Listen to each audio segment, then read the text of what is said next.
All right, ladies, time for today's English workout. We're doing a rapid-fire idiom challenge.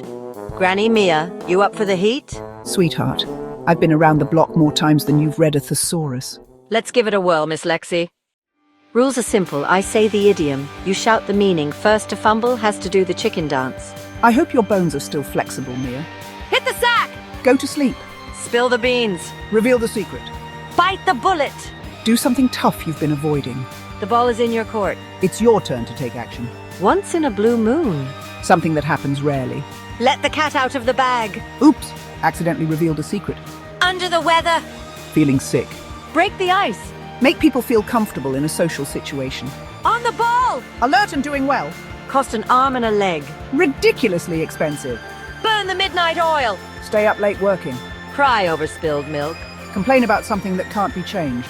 Hit the nail on the head. You got it exactly right. Barking up the wrong tree. Blaming the wrong person or pursuing the wrong idea. Actions speak louder than words. What you do matters more than what you say. Cut corners. Do something the easy or cheap way that's not good quality. A blessing in disguise. Something that seems bad but turns out good. Throw in the towel. Give up. Kill two birds with one stone. Solve two problems at once. Raining cats and dogs. It's pouring outside, and no, not actual cats and dogs. I declare this a tie. Both of you knocked it out of the park. Looks like no one's doing the chicken dance today.